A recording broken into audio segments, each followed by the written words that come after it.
pour survivre, notre organisme a besoin de l'énergie, comme vous le savez. Alors cette énergie, elle est nécessaire pour le fonctionnement de plusieurs organes, dans les muscles pour se contracter, dans le cerveau, dans le foie, des organes nobles. Et cette énergie, disons, elle est fournie sous forme d'ATP. Sous forme d'ATP, c'est une énergie qui est chimique. ATP, sorte d'ARN, et qui est là, qui est très nécessaire, dont il faut le générer à partir d'aliments. D'aliments en particulier des sucres, des glucides, en particulier des lipides, des réserves lipidiques qui sont une source très importante d'ATP, d'énergie en quelque sorte. Alors évidemment, l'ATP, ce n'est pas un composé qui est un peu à stocker, c'est quelque chose dont il faut à chaque fois le régénérer, mais elle peut être fournie à partir de sucre, disons, sous forme de réserve, par exemple glycogène, qui sont différents de sucres simples. Alors évidemment, ici on va parler de sources qui sont glucidiques à partir des sucres comme le glucose. Combien on peut fabriquer d'ATP, de molécules d'ATP à partir d'une mole de glucose? Combien on peut en former, ou à quel niveau? Au niveau du cytoplasme, au niveau de la mitochondrie, mais combien faut-il donc en fournir, combien on peut en faire? Et c'est là l'objet de ce cours d'aujourd'hui. Dans ce cours, nous allons parler de la production d'énergie à travers l'ATP, mais à partir d'une mole de glucose. Celui-là, s'agit-il de 38 ATP, comme on a l'habitude de l'apprendre au niveau du secondaire, du lycée, ou bien de 36 ATP aussi, dont on voit dans certaines références. Alors, pour comprendre évidemment tout cela, nous allons faire appel à un schéma récapitulatif de cette production d'ATP. Cette production d'ATP peut être faite au niveau du cytoplasme, lorsqu'il s'agit de la glycolyse. Il peut être aussi faite au niveau de la mitochondrie. Deux compartiments donc qui sont très importants pour la production de cette ATP. Production directe sous forme d'ATP, ou bien aussi production sous forme d'un pouvoir réducteur. Pouvoir réducteur, power ertisalia, reducing power, qui sont sous forme de NADH ou sous forme de NADH2, qui sont donc des coenzymes ici, mais qui sont à l'état réduit, parce qu'ils étaient certainement formés à partir de protons qui provenaient de sources telles que le glucose ou autres.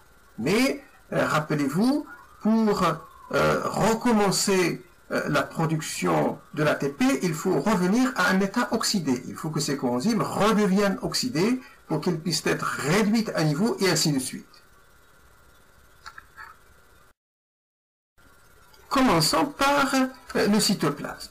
Au niveau de ce compartiment, il va y en avoir hydrolyse ou glycolyse, et il va résulter à partir d'une molécule de glucose du pyruvate. Deux molécules de pyruvate ici, comme on le voit évidemment, mais rappelez-vous, ceci se passe d'abord par une activation du glucose, qui est une simple phosphorylation à ce moment-là, et puis par des réactions d'oxydation-réduction qui engagent des NADH, et c'est à ce niveau qu'il va y en avoir évidemment production de l'ATP.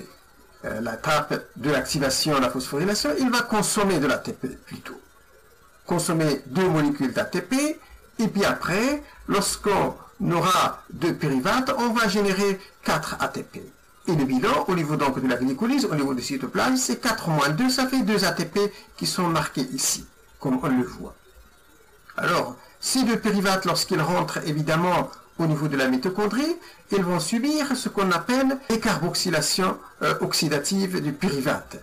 Décarboxylation oxydative, on va leur enlever un carbone à partir du pyruvate qui est un composé à 3 carbones, un carbone qui va donc donner du CO2, et il va rester 2 qui constituent l'acétate, qui seront greffés sur l'oxaloacétate au niveau du cycle de Krebs. Alors, toute cette décarboxylation oxydative du pyruvate, il va générer un pouvoir réducteur qui est de 2 NADH pour les deux molécules de pyruvate, évidemment.